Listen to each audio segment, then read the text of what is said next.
J'ai le grand plaisir de présenter une table ronde avec Monseigneur Vincent Jordi, que vous connaissez, puisque c'est l'archevêque de Tours depuis 2019, et dont on réédite aux éditions du Cerf, dans la petite collection de poche Lectio aux éditions du Cerf, son ouvrage qui s'intitule « L'art de la prière ». Ensuite, nous recevrons Don Louis Hervé Guigny, qui a publié aux éditions MAM un chemin de liberté pour tous. Il a été assistant général du modérateur de la communauté Saint-Martin. Il est aujourd'hui curé dans la région d'Angers. Et puis enfin, le père Guillaume de Mentières, qui est curé de l'église Notre-Dame de l'Assomption de Passy à Paris, et qui vient de publier chez Salvator Ce pain qui donne vie, un ouvrage sur l'Eucharistie. Alors nous allons aujourd'hui parler plus spécifiquement de prière, puisque je présente rapidement, je suis rédacteur en chef du mensuel Prier, que je vous présente, un magazine qu'il faut vraiment découvrir, et qui parle de prière pour tous. Donc nous allons parler, on m'a chargé d'animer une table ronde sur le thème de la prière. Alors peut-être j'aimerais poser une première question à nos invités, à savoir qu'est-ce qui spécifie l'art chrétien de la prière. Parce que c'est vrai que nous sommes quand même dans un bain de spiritualité. On parle beaucoup de spiritualité, un peu à toutes les sauces. Il y a un désir quand même une sorte de recherche spirituelle un peu latente. Un dominicain qui s'appelle Jean-Marie Guelette a écrit un ouvrage très intéressant au Cerf qui s'appelle « La spiritualité est américaine », où il essaie de définir cette espèce de bain un peu néo-spirituel dans lequel on baigne. Donc dans ce contexte, je trouve que c'est important d'essayer de savoir qu'est-ce qui spécifie l'art chrétien de la prière. Parce qu'évidemment, il y a des grandes dimensions universelles, mais qu'est-ce qui est propre à la prière chrétienne ? Monseigneur, est-ce que vous voulez commencer par prendre la parole en parlant bien dans le micro pour que le fond de la salle entende ? D'accord, on m'a dit de parler dans le d'accord. Okay. Écoutez, beaucoup ont écrit sur cette question parce que l'interrogation qui est la vôtre, à savoir qu'est-ce qui caractérise la prière chrétienne, surtout dans une époque de l'histoire où l'épanouissement de soi est devenu le critère premier d'une vie, et donc nous avons toute une littérature sur le développement personnel, sur le bien-être qui s'est déployée depuis une quarantaine d'années, et le Vatican lui-même, la Congrégation de la doctrine de la foi, avait donné, il y a de cela 40 ans déjà, 1985, le 15 octobre, fête de Thérèse d'Avila, un texte sur la prière chrétienne, justement pour déterminer quels étaient les points d'attention. Et les points d'attention, ils sont assez clairs pour nous. Ils sont d'abord la relation avec un Dieu qui est un Dieu personnel. On n'est pas, je dirais, dans la recherche d'énergie ou de vibration ou d'une réalité impersonnelle, un grand tout, un grand mou. Voilà, on est dans une relation avec un Père, quelqu'un à qui on s'adresse. Deuxièmement, cette relation, elle passe par celui qu'on appelle le Christ.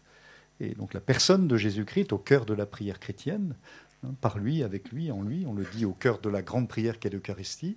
Et cette prière, elle est rendue possible parce que quelqu'un nous aide à prier. Paul dit, Saint Paul, nous ne savons pas prier, mais l'Esprit vient à notre secours. Donc l'Esprit vient nous aider et nous fait vivre une expérience dans une communauté qui nous aide à authentifier ce qu'est la prière. Donc un Dieu personnel, le Christ, l'Esprit qui est, je dirais, le principe qui nous aide à prier dans une communauté qui est l'Église et qui nous aide à authentifier le chemin de la prière. Pour moi, ce seraient les éléments un peu essentiels. Père Guillaume de Mentières. Je n'ai pas grand-chose à ajouter par rapport à ce qu'a dit Monseigneur. La prière chrétienne, comme la vie chrétienne d'ailleurs, est essentiellement responsoriale, c'est-à-dire que c'est toujours une réponse, c'est toujours Dieu qui a l'initiative. Donc prier, c'est d'abord écouter le Dieu qui s'adresse à nous. Et souvent, je sais bien que les chrétiens dans nos paroisses, vous savez que c'est un des trois grands remords du chrétien, c'est je sais pas prier, la Bible j'y comprends rien, et l'Esprit Saint je le connais pas. Bon, ça fait partie des trois remords du chrétien qu'on entend tout le temps. Les chrétiens s'angoissent en entrant dans la prière, en disant mais qu'est-ce que je vais dire ? Ne vous angoissez pas, taisez-vous. Le premier mot de la prière, c'est chut. Écoute, Israël. Parle, Seigneur, ton serviteur écoute, dit le petit Samuel. Nous entrons toujours dans la prière en disant écoute, Seigneur, ton serviteur parle. Il faut Il faut inverser le mouvement et accepter que nous sommes d'abord en situation de réceptivité, nous écoutons la parole de Dieu, nous recevons l'Esprit Saint, et c'est en réponse que nous adressons à Dieu. Mais voilà, toute la vie chrétienne est responsoriale, c'est toujours Dieu qui a l'initiative. Don Louis Hervé.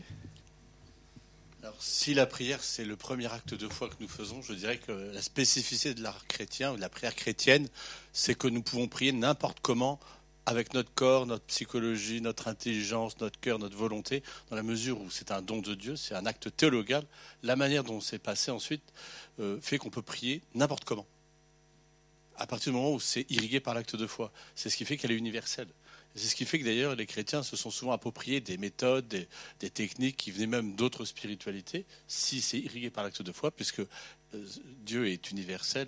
Et donc ça veut dire qu'avec tout ce que nous sommes, c'est pour ça qu'il y en a qui prient plus avec la tête, d'autres avec le cœur, d'autres avec leur corps. Donc, et en fait, à partir du moment où c'est une réponse, là je rejoins le fait que c'est une écoute, et bien après, ce qui est bien, c'est qu'on n'a pas à culpabiliser, et que quand on voit dans l'histoire de la spiritualité chrétienne, il y a absolument toutes les formes de prière, et chacun doit trouver la sienne. Voilà. Vous parlez d'actes de foi, je rebondis, mais qu'est-ce que la foi, justement? Est-ce que ce ne serait pas une de ces spécificités de la prière chrétienne? Est-ce que vous pourriez, les uns et les autres, parler justement de l'importance de la foi dans la prière? Et qu'est-ce que la foi? C'est vrai que parfois on pense que la foi, c'est la croyance. Est-ce qu'on a vraiment les idées très claires sur ce qu'est la foi? Je ne sais pas qui... Monseigneur, vous voulez... La foi, c'est d'abord un acte de la vie. Bon, il y a la foi théologale, évidemment, mais la foi, c'est d'abord tout simplement un acte commun de la vie. Si vous êtes là cet après-midi, chers amis, si vous êtes venus à 15h15, c'est que vous avez eu foi dans le fait que quelqu'un vous disait il y aura un moment où on réfléchira sur la prière. Donc la foi, en tant que confiance, c'est une réalité essentielle de la vie. On fait confiance à son conjoint, à son conjointe. On fait confiance à son garagiste quand on va faire réparer les freins. On passe pas sous la voiture pour vérifier s'il l'a fait. On fait confiance surtout à son dentiste quand on a la bouche ouverte et qu'il est en train de vous soigner. Bref, la foi, c'est le ciment de la vie. Et puis, la foi, ça peut être autre chose, quelque chose qui est transformé par l'action de l'esprit, par la grâce, et qui fait que ce mouvement dans lequel on est, qui est un consentement à la vie, eh bien, va avoir Dieu comme objet et va nous mettre dans une relation nouvelle, une relation transcendante avec quelqu'un que l'on rencontre. Et la foi, je dirais, c'est cet acte profond, cet acte théologal, comme le disait un instant le Père Hervé, et qui va nous mettre dans une relation intime avec Dieu. Mais on voit bien que la foi, elle est aussi un acte de base de la vie. Et je dis ça pourquoi ? Parce que vous avez des gens qui ont découvert Dieu finalement en commençant à prier alors qu'ils n'avaient pas encore cette foi théologale. Mais ils ont à un moment donné ouvert leur cœur, ce qui ne veut pas dire que l'Esprit Saint n'était évidemment pas déjà à l'œuvre, mais ils n'avaient pas encore une foi constituée, ils n'avaient pas encore une foi catholique, ils n'avaient pas encore... Et ça rejoint ce qui était dit un instant aussi, c'est qu'il y a 1000 manières de prier. Vous ouvrez le dictionnaire de spiritualité ascétique et mystique, vous regardez au mot oraison, vous avez 25 définitions différentes. Donc vous voyez, et c'est là où c'est vrai, ça rejoint chacun dans sa vie personnelle, dans des chemins qui sont très originaux. Certains ont déjà une vie spirituelle dense quand ils commencent un vrai chemin de prière. D'autres commencent un jour à se mettre à genoux, ils ne savent pas très bien pourquoi, et ils commencent à prier. Donc ce chemin-là, de la foi, il est extrêmement varié, extrêmement riche, extrêmement dense. Père Guillaume, est-ce que vous qui avez publié un ouvrage sur l'Eucharistie, ce pain qui donne vie, pouvez-vous nous parler de la foi justement, peut-être dans la prière eucharistique ou dans l'Eucharistie, l'importance de cette vertu surnaturelle, cette vertu théologale qui nous est donnée au baptême ? Au cœur de la prière eucharistique, il y a cette exclamation « Il est grand le mystère de la foi ». C'est magnifique, ça. C'est un des moments, évidemment, très solennels de la célébration de l'Eucharistie. Il est grand, le mystère de la foi. Nous sommes complètement dépassés, évidemment, par ce mystère de la foi dans lequel nous sommes pris, en quelque sorte. La foi, c'est la façon dont les chrétiens se rapportent à Dieu, et on parle d'actes de foi. Donc, c'est pas uniquement des notions que nous triturons intellectuellement, mais c'est ce qui engage notre vie, c'est l'engagement de notre vie. Demain matin, je vais faire, comme dans beaucoup de paroisses on le fait actuellement, l'entrée en catéchuménat d'un certain nombre de catéchumènes. Il y a beaucoup d'adultes qui frappent à la porte de l'église en demandant à devenir chrétiens. Et vous connaissez le rituel initial. Ils frappent à la porte. Que demandez-vous à l'église de Dieu? La foi. Que vous procure la foi? La vie éternelle. Voilà. Tout est dit dans ce simple petit dialogue initial. L'acte de foi, dans Louis Hervé, est-ce que donc la volonté a une part dans la prière, dans cet acte de foi? Est-ce que vous voulez nous parler de cet aspect un peu plus? Oui, je reviendrai sur ce qu'a dit Monseigneur Jordi. C'est Joseph Pieper qui en parle bien quand il décrit la vertu de foi. Il dit qu'effectivement, il y a une prédisposition humaine à faire confiance, c'est-à-dire à l'autre, aux autres, qui est déjà une prédisposition humaine. Ensuite, à poser l'acte de foi, c'est-à-dire recevoir le don de Dieu qui permet de dire « je crois ». Donc si déjà on cultive humainement une posture de confiance dans la vie, dans les autres, dans le monde, c'est déjà pas si évident que ça, mais pourtant c'est inhérent à la nature humaine de faire confiance. Donc en cela, c'est un acte, c'est une prédisposition humaine pour se préparer à recevoir là un don de Dieu, qui est la foi, comme acte. Et je préciserai que dans la foi, il y a la notion de désir. C'est comme un désir, puisque la volonté, c'est ce qui vient faire qu'on passe du désir à l'action, à l'amour. Et donc, dans la foi, il y a un amour en acte, un désir en acte, devant un objet pour nous chrétiens, bien de l'objet de la foi qui nous est présenté. D'où l'importance, et ça me marque beaucoup aujourd'hui, de gens qui se sentent un peu dans l'ignorance et qui ont besoin qu'on leur prononce des paroles de l'Évangile. De plus en plus, en prêchant, maintenant, je me dis, pour aider les chrétiens à prier, il faut leur dire et redire la parole de Dieu, et pas tant nos mots à nous, mais que des versets de l'Écriture qui ouvrent vraiment à l'acte de foi, parce que nos mots ne seront rien. C'est la parole de Dieu qui est vivante. On le dira demain dans la deuxième lecture, mais cette parole de Dieu est vivante et qui fait que ça rejoint le désir du cœur profond de l'homme. Et puis ensuite, bien, je dirais la réponse est une prière. Une petite chose pour venir corroborer ce qui vient d'être dit de manière très juste. C'est très intéressant de voir l'évangile dans lequel Jésus parle le plus de la prière, c'est Saint Luc. On a un passage, toute une séquence au chapitre 11 de Saint Luc. C'est intéressant de voir que les apôtres vont aller rencontrer Jésus alors qu'il est en prière. Ils attendent qu'il ait fini de prier. Ils viennent le voir et ils lui disent « Maître, apprends-nous à prier comme Jean-Baptiste l'apprend à ses propres disciples ». Et on peut alors se dire « Mais finalement, pourquoi Jésus n'a pas pris le temps d'apprendre aux disciples à prier ?» Puisqu'il semble que ça faisait partie du béaba de la formation que donnait un rabbi. Et on peut se dire, avec un certain nombre de commentateurs, Jésus n'a pas appris aux disciples à prier, il a attendu qu'ils aient le désir de prier. Et c'est quand le désir est venu en eux, parce qu'ils ont vu leur maître prier, qu'alors ils sont allés vers lui et qu'ils étaient prêts à entrer dans ce que Jésus allait leur proposer comme chemin de prière. Vous parlez d'entrer dans un chemin de prière, mais peut-être qu'une autre spécificité de la prière chrétienne, c'est cette importance de la liturgie par rapport à la prière personnelle. Est-ce que vous pouvez nous peut-être, Père Guillaume, nous parler de la relation entre prière liturgique et prière personnelle? Oui, alors je crois que même la prière personnelle est toujours faite dans la communion de l'Église, et ça c'est très important. Nous sommes catholiques, c'est jamais chacun pour soi chez les cathos. Ça, que les choses soient claires, nous sommes en communion, non seulement avec nos frères et sœurs en Christ que nous côtoyons chaque jour, mais avec tous les saints du ciel, avec tous les anges. Et dans la liturgie, à plusieurs reprises, on manifeste cette communion universelle avec notamment la Bienheureuse Vierge Marie et les saints et tous les saints anges.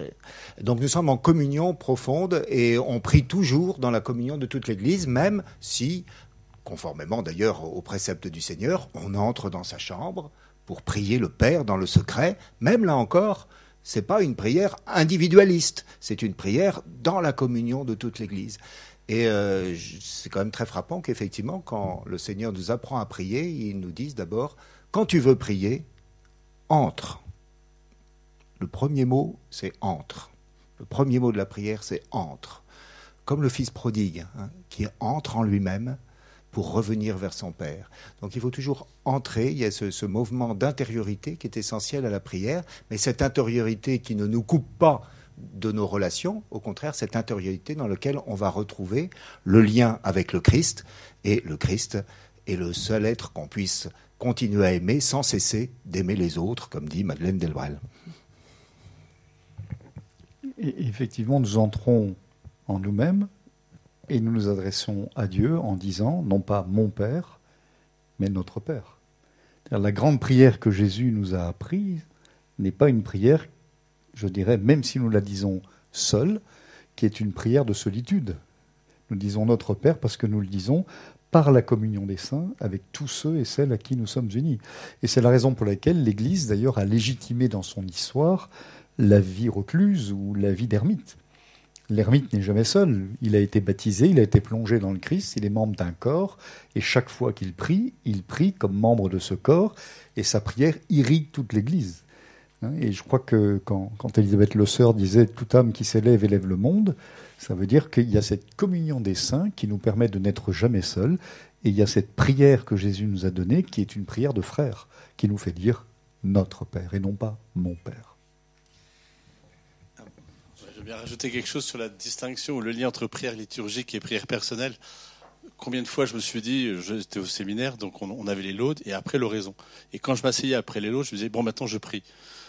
Je venais de prier les laudes, mais je me disais, bon, maintenant je prie. Pour faire sourire, c'est-à-dire que souvent on se dit, bon, voilà, là on a fait quelque chose, une prière ecclésiale, commune. Puis maintenant, comme c'est ma petite prière à moi, maintenant je prie. Je vous le dis en souriant, mais c'est pour dire que très souvent, c'est un peu inhérent à notre nature de se dire la prière, c'est un peu ma dimension personnelle, affective, intellectuelle, alors que la prière dépasse largement le cadre de notre propre perception. Et je pense que je prie autant en disant les laudes, même si je ne pensais pas forcément et que mon esprit divaguait à telle ou telle chose, que quand dans l'oraison, j'ai essayé de me concentrer. Voilà. Il faut se déculpabiliser. La prière est bien plus grande que l'état de concentration intellectuelle dans lequel on a pu se mettre ou des émotions sensibles dans lesquelles on a pu être. Heureusement. Je pense que j'aime bien la définition dans le catéchisme de l'Église catholique, quand on reprend Thérèse de l'Enfant Jésus, elle dit que c'est un élan du cœur. Et même si notre élan du cœur, après, quand on se met à prier, on part dans tous les sens, c'est pas grave. Ce qui plaît à Dieu, c'est notre désir. J'y reviens, mais c'est le désir qu'on y a mis au départ. Après, c'est bien dire venir, mais voilà. Mais c'est vrai, maintenant on prie, combien de fois je me le suis dit, mais je me suis repris en disant pardon Seigneur. C'est dans l'œuvre de Dieu de Don André Louf, où il raconte comme ça dans un chapitre anglican, il y a un orage qui se déclenche avec le tonnerre qui tombe tout près de l'église, et les frères sont en train de dire les vêpres, je crois, et ils disent arrêtons-nous un instant pour prier. et alors, il y a la question d'apprendre à prier. Est-ce que la liturgie, précisément, n'est pas une école de la prière, ne nous forme pas à la prière? Évidemment, ça nous donne le dynamisme de la prière, mais est-ce que ça ne nous forme pas aussi à la prière? Est-ce que ça ne nous transmet pas un art de la prière? Je crois que le Notre Père est une école de prière aussi. C'est l'école de la prière et du désir. Car dans le Notre Père, c'est Jésus-Christ lui-même qui nous apprend ce qu'il est légitime que nous désirions. Et finalement, toute prière, quelle qu'elle soit, parce que nous ne prions pas que Notre Père, nous prions de multiples manières, mais toute prière, quelle qu'elle soit, pour être légitime, doit rejoindre les demandes du Notre Père. Et c'est une des grandes idées des commentateurs innombrables de l'oraison dominicale du Notre Père, que de dire cette prière n'est pas seulement une prière, mais une école de prière pour former notre désir. Car comme disait saint Augustin, ta prière, c'est ton désir. Peut-être on pourrait rentrer un peu plus dans le détail, parce que vous avez chacun a écrit des livres qui parlent sous des angles différents de prière, que vous nous transmettiez aussi la substantifique moelle de vos propres livres. Alors, Monseigneur Vincent Rojordi, vous avez réédité L'art de la prière. C'est un ouvrage à la fois assez court, mais vraiment très complet. Là, je le relisais encore dans le train ce matin. J'y ai glané beaucoup de choses extrêmement intéressantes. Peut-être juste un détail. Vous parlez de quelque chose dont pourtant je travaille beaucoup dans ce domaine, jamais entendu parler. C'est la voix passive du père Lieberman. Est-ce que vous pouvez nous parler de cette façon de prier? Ça nous ouvrira une petite porte sur une façon de prier. C'est intéressant parce que j'en ai parlé assez longuement hier soir avec le cardinal Sarah, avec lequel je dînais. Tout simplement parce que lui-même a appris à prier avec les pères spiritains. Donc les pères spiritains, c'est les pères du Saint-Esprit qu'a fondé le père Lieberman. En fait, il est le deuxième fondateur dans l'histoire, mais voilà. Et il nous disait, je n'étais pas seul, il nous disait combien il avait été impressionné de voir le matin, quand le soleil n'était pas encore levé, les pères spiritains missionnaires qui étaient là, qui étaient dans l'église au petit matin et qui, dans le noir, priaient. Et que ça l'avait beaucoup impressionné. Et moi, j'ai rencontré le père Lieberman par le truchement du livre, d'où l'importance du livre. Je l'ai rencontré en allant me former, puisque j'étais envoyé à Rome, au séminaire français de Rome, qui était à l'époque tenu par les pères du Saint-Esprit, qui m'ont appris à découvrir le père Lieberman. Et le père Lieberman, qui a une histoire tout à fait fabuleuse, je ne vais pas commencer à la raconter, sinon on est encore là à 17h, mais pour faire court, fils de rabbin juif, devenu quasiment athée et converti à la foi catholique, est devenu prêtre et puis fondateur d'un ordre religieux qui inondera toute une partie de l'Afrique subsaharienne en particulier, de missionnaires tout à fait extraordinaires. Et le père Lieberman, en fait, a vécu une expérience mystique tout à fait unique, profonde, et en particulier, donc, pour lui, ça a été la découverte de Saint Paul et la place du Saint-Esprit dans la prière, et de comprendre que pour être sous la motion de l'Esprit Saint, il fallait qu'il apprenne progressivement à ralentir sa propre activité. C'est-à-dire, il a compris que la vie chrétienne, c'est la conjonction, la convergence de l'œuvre de notre nature humaine et de la grâce de Dieu. Et donc, il avait développé toute une réflexion qui s'appelait la vie de passivité, sachant que la passivité, on en parle beaucoup dans l'oraison. Par exemple, c'est Saint Jean de la Croix, chez Thérèse d'Avila. Mais pour lui, la passivité, ce n'est pas seulement dans la prière, le moment de prière que je vais prendre, le moment d'oraison, mais la passivité, c'est une manière de vivre tout au long du jour, calmement, de manière apaisée, et d'avoir, comme il le dit, la même position de l'âme que l'on a dans l'oraison, dans la vie au quotidien. Et donc d'être dans une sensibilité à l'action de Dieu, dans une sensibilité à l'action de la grâce. Et pour ça, il invite, dans une pratique très très simple, il écrit beaucoup à des laïcs pour leur parler de cette pratique, il les invite à ralentir tout ce qu'ils font. Vous voyez, nous sommes dans un monde, c'est le philosophe Hartmut Rosa, qui est professeur à l'université de Freiburg en Allemagne, qui a écrit un ouvrage qui s'appelle « L'accélération », pour parler de notre temps. Et le père Lieberman, lui, invite à la décélération. Il invite à aller doucement. Alors il dit lui-même, il ne s'agit pas de devenir ridicule, de marcher lentement, mais il dit quand même, c'est une sorte de vitose spirituelle, si vous voulez, d'abord. C'est-à-dire de reprendre conscience de ce que nous faisons en le faisant, et d'être conscient de ce que nous faisons en étant conscient que nous sommes devant Dieu en le faisant. Et donc de vivre sans cesse d'une certaine manière devant lui, de manière apaisée. Et il dit, quand vous arrivez à l'oraison en étant ainsi préparé, c'est comme si vous poursuiviez la même activité, mais en y mettant juste un tout petit peu plus d'attention. Et c'est assez remarquable. Oui, ça pose donc les questions entre vie quotidienne, vie courante et prière. C'est vrai qu'on peut reprocher, quand on parle trop de prière, on peut dire, mais vous faites de la prière une sorte d'activité à part entière, complètement séparée de la vie. Quel lien on peut faire entre prière et vie courante et vie quotidienne? Je ne sais pas si ça vous inspire. La première chose, pour rejoindre ce que dit mon frère Jordi, sur la prière, cette décélération, je dis souvent, c'est bien quand Jésus nous y invite, va dans ta chambre, prier tout seul. Pourquoi? Qu'est-ce qu'on peut faire dans sa prière tout seul dans sa chambre? C'est qu'on peut prier avec tout son corps. Et jusque quelquefois, crier. Quelquefois, dans l'épreuve, j'invite les gens, maintenant, quand il y a une épreuve difficile, on a besoin de crier, il faut se mettre dans une voiture, tout seul, sur la bord d'autoroute, et crier. C'est une prière. Parce que, quelquefois, il n'y a pas l'association suffisante de notre corps. Alors, il y a la prière liturgique, c'est une chose, mais on n'y associe pas assez notre corps qui nous aide, justement. Et donc ça rejoint notre quotidien. Parce que si je prie parce que je suis en ce moment en colère ou je souffre, mais que je ne prie pas avec tout mon corps, il y a quand même quelque chose qui est divisé en moi. Donc c'est pas facile de crier, on ne peut pas crier n'importe où. Ou alors vous avez les clés de l'église, vous êtes à 3h du matin, ce que je conseille aux séminaires, aux scénaristes, vous êtes tranquille, vous êtes dans la chapelle à 3h du matin et vous criez, et puis la moitié de votre prière, alors Dieu l'entend, hein, c'est pas pour Dieu, lui il sait ce qu'on a dans le cœur, mais c'est pour nous, pour qu'il y ait une unité. Donc ça, je rejoins mon frère Jordi sur l'idée de vivre au rythme, de prier au rythme et totalement et complètement avec notre corps. Donc ça, c'est la première chose. Et puis, la deuxième chose, sur la prière quotidienne, j'étais marqué dernièrement dans l'Évangile où on dit que les disciples avaient peur de l'interroger, Jésus. Parce qu'ils avaient peur aussi de la réponse, de ce que Jésus pouvait leur dire. Et je pense que quelquefois, dans nos prières, nous ne parlons pas assez à Dieu, nous ne racontons pas assez les choses à Dieu parce qu'on a peur de ce qu'il pourrait nous dire. Donc il faut prendre le temps de parler, de raconter à Dieu. On peut se dire, oui, mais il le sait. Oui, mais le fait de le raconter et de lui dire un peu... C'est pour ça que certains apôtres n'osaient pas le faire. Alors Pierre, lui, il y va, mais il se prend des coups. Mais il n'a pas peur, il y va. Et Voilà, donc ça rejoint cette idée de prier avec notre vie quotidienne. Alors, pour ça, Saint Ignace et les jésuites sont très forts sur ce rapport entre l'agenda même et la prière du quotidien. Moi, je suis un pauvre prêtre de Paris, donc un Parisien moyen, c'est-à-dire où tout va très vite. Et je donne souvent comme pénitence de marcher à pas lents.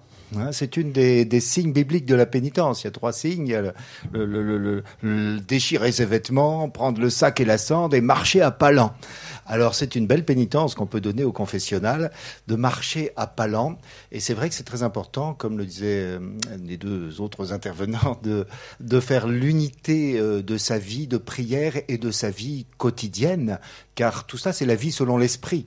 Moi, je suis frappé que quand les paroissiens, les paroissiennes surtout, viennent me parler de leur vie spirituelle, elles me parlent de leur vie de prière. Mais comme si le fait de travailler avec des collègues, de s'occuper de ses enfants, c'était pas la vie spirituelle, ça. Or, comme dit très justement Sainte Thérèse d'Avila, eh bien, Dieu se trouve autant au fond des marmites quand on fait la vaisselle que dans nos oraisons les plus élevées. Donc, aller servir nos frères, c'est aussi la vie spirituelle. Voilà, donc il faut unifier vraiment notre cœur. Et j'aime bien citer cette phrase qu'on cite si souvent de l'Évangile, quand 2 ou 3 sont réunis en mon nom, je suis là au milieu d'eux. Les pères de l'Église interprétaient ça en disant quand 2 ou 3, c'est-à-dire quand mon corps, mon âme et mon esprit sont unis, alors Jésus est là. Ça rejoint ce que disait Don Louis Hervé sur le fait que le corps doit prier aussi. Et quand on est en harmonie, corps, âme et esprit, alors Jésus est là. Unifie mon cœur, Seigneur, pour qu'il craigne ton nom. Je me permettrais d'ajouter une petite chose complémentaire à ce que nous disons là sur l'unification et le lien à la vie, finalement. J'aimais beaucoup ce que disait un évêque orthodoxe, Monseigneur Bloom, qui est mort il y a 4-5 ans, il était en Angleterre. C'est un grand pasteur et un grand spirituel. Il a écrit plusieurs ouvrages sur la prière, d'ailleurs. Et Monseigneur Bloom disait qu'au long de la journée, il y avait 2 poumons de la prière. Le poumon de la compassion et le poumon de l'action de grâce. Et il disait, au long du jour, dans mes rencontres, dans ce que j'entends, peut-être même à la radio, à la télévision, il y a 2 manières par lesquelles ma prière, de manière continuelle, peut rejoindre le réel dans lequel je suis. C'est le poumon de la compassion. Je rencontre quelqu'un qui va mal, quelqu'un qui a perdu un être cher, quelqu'un qui est dans un conflit dans sa vie de couple, quelqu'un qui a des soucis par rapport à ses enfants. C'est le poumon compassionnel. Je vais me tourner vers le Seigneur, confier à Dieu, voilà ce que je viens d'entendre, tout en marchant dans la rue, en ayant rencontré quelqu'un.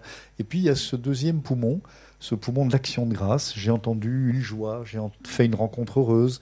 Donc, et ça nous permet tout au long du jour, avec ces 2 attitudes profondes, de rester profondément en lien avec tout ce qui fait la substance de notre vie. Et tout cela, peu à peu, sans que nous le mesurions, nous unifie et nous fortifie.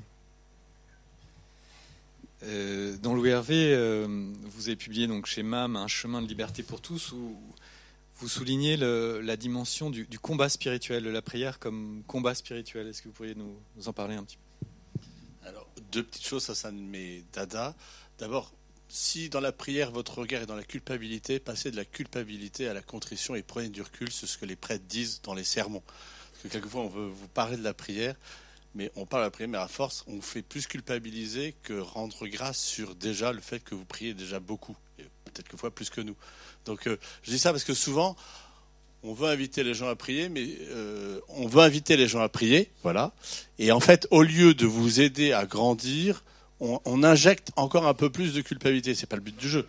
Le but du jeu, c'est juste de mettre des mots sur le fait que oui, nous prions, quelquefois pas assez. Mais quand je dis passer de la culpabilité à la contrition, c'est dire, bah oui, pardon Seigneur, je t'ai pas donné assez de temps.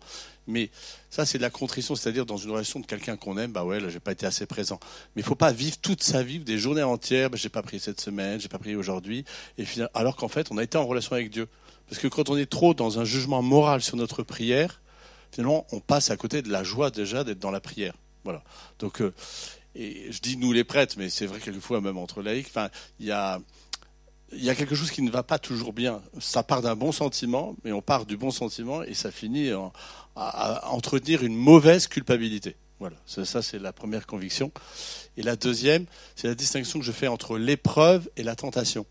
Et c'est ce que je vous disais tout à l'heure, en vous disant il faut bien raconter et nommer notre vie et nos épreuves. Parce que mieux on nomme notre épreuve, les épreuves factuellement de notre vie, on n'a pas à culpabiliser, mieux on voit, ou on va demander au Seigneur l'aide de ne nous laisse pas entrer en tentation. Parce qu'on passe, quelquefois on confond, on culpabilise au mauvais endroit, alors qu'il faudrait bien nommer l'épreuve. Voilà, j'ai une épreuve. Et Seigneur, bien, aide-moi à traverser l'épreuve pour ne pas mal vivre l'épreuve qui s'appelle la tentation. Voilà. Merci beaucoup.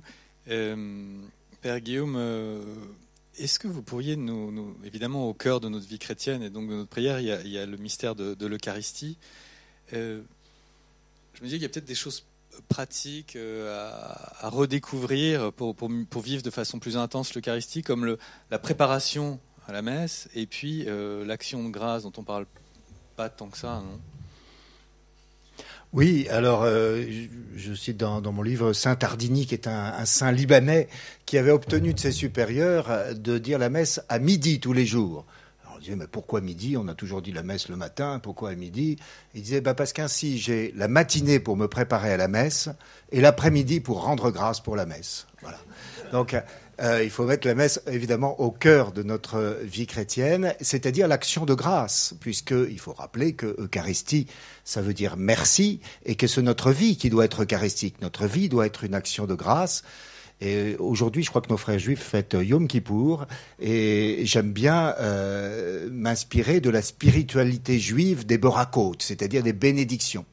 Un juif pieux, il passe sa vie à bénir Dieu en toutes circonstances, comme dit l'apôtre Paul, qui est juif et même ultra juif. Eh bien, en toutes circonstances, rendez grâce à Dieu par des chants, des psaumes et de libres louanges. Alors, apprendre à dire merci, c'est aussi un des buts de l'Eucharistie. L'Eucharistie, quand on y participe régulièrement, rend normalement notre vie de plus en plus eucharistique. Et nous prenons modèle sur la Vierge Marie, la femme eucharistique, comme l'appelait Saint Jean-Paul II, et nous faisons de notre vie un Magnificat. Saint Jean-Paul II qui dit que le Magnificat, c'est la première prière eucharistique, puisque c'est une prière qui rend grâce à Dieu en faisant mémoire. Le Seigneur fit pour moi des merveilles, saint est son nom. On fait mémoire de toutes les merveilles que Dieu a faites pour nous, et on rend grâce.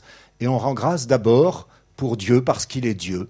Comme on dit dans le Gloria, nous te rendons grâce, pas pour tel ou tel bienfait que tu nous aurais procuré, nous te rendons grâce pour ton immense gloire. Voilà, on rend grâce à Dieu parce qu'il est Dieu. Eh bien ça, c'est vraiment le mouvement de l'Eucharistie, de nous faire entrer dans la louange. Monseigneur Vincent Jordi, dans votre livre L'Art de la prière, vous incitez plus sur la prière personnelle et les étapes de cette prière. Est-ce que rapidement vous pouvez nous baliser ce chemin de prière ? Parce que si on rate des étapes préparatoires, j'imagine, enfin vous soulignez le fait que on risque de passer un peu à côté de notre prière. Alors il faut se méfier de trop systématiser la prière. Nous l'avons dit, je pense, la prière a énormément de variétés selon nos psychologies, nos histoires, et de toute manière, toute prière qui part d'un cœur contrit et d'un cœur de désir est une vraie prière. Maintenant, c'est vrai que, par exemple, dans la tradition du Carmel, que je connais un peu mieux, pour avoir été moi-même postulant au Carmel pendant quelques mois, c'est vrai que Thérèse d'Avila dit « il y a un art de l'oraison qui s'apprend ». Et donc ça veut dire il y a vraiment une prière que l'on peut apprendre. Le père Jérôme de l'abbaye de Céphon, dans un de ses ouvrages qui s'appelle « Car toujours dure longtemps » ou dans l'art d'être disciple, dit un peu la même chose. Il dit, vous pouvez très bien vous dire « Oh, moi je prie comme ça un peu à la débeauté, hein, je prie... Et il dit « Oui, on peut comme ça passer sa vie à prier en rasmote, mais dès la première souche, ça va s'arrêter. » Donc il faut voler un tout petit peu au-dessus des souches, et pour ça il faut apprendre à prier quand même. Donc il y a un apprentissage de la prière, mais avec toute la souplesse qu'il faut lui donner. Moi, j'ai essayé de donner effectivement quelques repères, parce que dans la tradition spirituelle, qui est large, qui est dense, de l'Église catholique, et de l'Église une du premier millénaire aussi, il y a de nombreuses manières d'enseigner la prière. Thérèse d'Avila, dans le chemin intérieur, donne une pédagogie, Ignace de Loyola en donne une, François de Sales en donne une aussi. Et j'ai essayé, moi, de faire une sorte de synthèse un peu en 3 temps, c'est-à-dire en disant, il y a un premier temps important qui est celui du recueillement, Parce que c'est vrai que passer d'une vie très agitée, passer des écrans, passer de l'agitation à la prière demande un sas de décompression pour pouvoir véritablement rentrer dans la prière. Et donc j'ai essayé de donner un certain nombre de points d'attention, en particulier la place du Saint-Esprit, parce qu'on a surtout l'impression qu'on peut aller prier comme ça, alors que l'Esprit est vraiment le principe de la prière en nous. Un deuxième temps où j'ai essayé de dire, mais une fois qu'on s'est mis dans une forme de recueillement qu'on appelle le recueillement actif dans la tradition spirituelle, comment est-ce qu'on nourrit ses puissances, son intelligence, sa volonté, sa mémoire? Parce que, comme le disent les auteurs spirituels, si vous ne vous occupez pas de votre corps et de votre esprit, c'est lui qui s'occupe de vous. Donc vous ne priez pas, vous passez votre temps à vous regarder faire. Et donc il y a des manières dont la tradition spirituelle a invité à prendre la parole de Dieu, par exemple pour méditer la parole, comme chez Guigues le Chartreux. Mais vous avez aussi la tradition de la prière continuelle, comme on l'appelle, d'avoir une petite formule de prière que l'on va répéter très lentement. Et puis, troisièmement, il y a ce qu'on appelle l'union à Dieu qui s'opère, qui est un approfondissement alors de l'oraison et qui a des critères extrêmement précis. Par exemple, c'est Saint Jean de la Croix, pour vérifier, par exemple, qu'on passe dans ce qu'on appelle du recueillement actif au recueillement passif. Et si j'ai voulu l'écrire, ce livre, moi je peux vous dire pourquoi. C'est parce que j'étais fatigué de voir des laïcs me dire « Bon, moi je prie un peu comme ça, je fais un peu de prière, mais la vraie prière, c'est pas fait pour nous. » Moi je pense exactement le contraire. Je pense que tout baptisé peut avoir une vie de prière profonde, une vie de prière d'union avec le Seigneur. Et j'ai voulu vulgariser un peu tout ce chemin que j'avais appris dans ma formation à l'Institut de Spiritualité à Rome, que j'ai appris un peu au noviciat du Carmel, que j'ai appris au séminaire. J'ai voulu un peu vulgariser tout cela pour donner à des frères et sœurs laïcs des points de repère, des éléments pour les aider à vivre ce chemin. Dans Louis Hervé, est-ce que vous auriez c'est un de vos combats aussi, on en parlait au déjeuner, de donner le désir de la prière et de former un peu à la vie de prière. Est-ce que vous auriez quelques points pratiques ou des directives qui pourraient nous aider à rentrer et approfondir l'art de la prière? C'est une évidence, vous devez souvent l'entendre, mais ne laissez plus vos téléphones rentrer dans vos chambres. Parce que je pense que pour qu'il y ait de la prière, il faut qu'il y ait du silence de la tête, du cœur, pour laisser l'Esprit Saint gémir en nous, comme dit saint Paul, au chapitre 8 de l'Épître aux Romains, je pense. Et donc, il faut qu'on ait des conditions quand même. Et puis, on a dit marcher lentement. Je pense que le silence est une des plus belles conditions de la prière et qui nous met dans une situation où on va pouvoir, où d'une certaine manière, l'Esprit Saint va faire le travail en nous. Mais pour ça, il faut un minimum d'écoute de l'Esprit Saint et c'est la condition. Le silence. Alors, c'est silence et solitude. Ce sont deux conditions. Alors, évidemment, il y a les contemplatifs qui, eux, le vivent pleinement et entièrement, mais tout chrétien peut se retrouver, s'il le veut, se retrouver des espaces de silence et de solitude. Et puis, un deuxième conseil que je donnerais, que j'ai appris quand je suis rentré au séminaire, c'est simple. Ton réveil sonne, tu te mets à genoux au pied de ton lit et tu t'adresses à ton Père. Et ça, je pense que c'est une prière toute simple. Le réveil sonne, on joue pas avec le temps, vous savez, on repousse le réveil 3 fois, 4 fois. On se réveille, première chose qu'on fait, on injecte un peu de mauvaises nouvelles en regardant les informations. Donc on va avoir du mal après à voir ce qui s'est passé. D'où le fait que le téléphone soit dans son bureau ou ailleurs, ça donne déjà un petit espace où on va laisser ce cœur et notre âme se réouvrir. Voilà, je pense que ce qui se passe le matin, et en général, autre conseil, vaut mieux si on va avoir une prière du cœur, et vaut mieux la faire le matin que le soir, quitte à se lever un peu plus tôt. Mais on peut se lever plus tôt, donc on se couche un peu plus tôt. C'est toute une hygiène de vie qui se remet en place. Et on voit beaucoup de gens, et j'admire, même avec des familles, des enfants en bas âge, qui se couchent un peu plus tôt, se lèvent un peu plus tôt. Et donc ce temps donné à Dieu dans la prière du matin, parce que le soir, on a tout, c'est un autre type de prière le soir. C'est une autre prière, c'est une prière d'action de grâce, de faire mémoire de ce qui s'est passé. Mais la prière d'union de cœur à cœur, c'est le matin. Père Guillaume, est-ce que vous auriez quelques points comme ça qui pourraient nous aider à trouver du temps déjà et puis oui, spontanément, je pense qu'il ne faut pas que nous soyons trop euphoriques non plus. On sait bien que la prière, c'est un combat, hein. Le catéchisme de l'Église catholique le souligne beaucoup. La prière est difficile, elle est toujours de l'ordre du combat. dit le catéchisme de l'Église catholique. Donc c'est pas facile de prier, il faut tenir bon. Et cette semaine, nous avons lu le chapitre 11 de Saint Luc dans la liturgie qui nous exhorte à la persévérance. Il ne faut pas baisser les bras. On a quand même beaucoup tendance à baisser les bras. On a l'impression qu'il ne se passe rien, que le Seigneur ne nous écoute pas. On a quand même cette tendance à baisser les bras. Alors il faut tenir bon. C'est par notre persévérance que nous sauverons nos vies.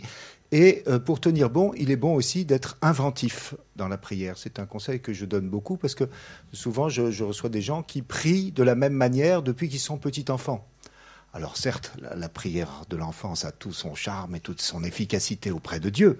Mais enfin, quand on est adulte, c'est normal de ne plus prier comme quand on est un enfant. Donc on peut se réinventer dans la prière. Il y a de multiples façons de prier. Lire la Bible, c'est une façon de prier. Faire un pèlerinage, c'est une façon de prier. Chanter, c'est une façon de prier. Faire oraison, l'adoration, tout. Il y a le chapelet, il y a de multiples façons de prier. N'ayons pas peur de nous réinventer dans la prière. Si une forme de prière ne nous agrée plus ou si on n'y arrive plus, trouvons une autre forme de prière qui fera que notre vie, peu à peu, deviendra totalement prière. Comme disait saint Nicolas de Flux, la prière, on y va parfois comme à la guerre, parfois comme à la danse. Merci, Monseigneur Vincent Jordi, de ce mot de conclusion, puisque nous devons rendre la salle et que je vois que des invités arrivent pour la prochaine table ronde. Et merci de votre attention. Au revoir.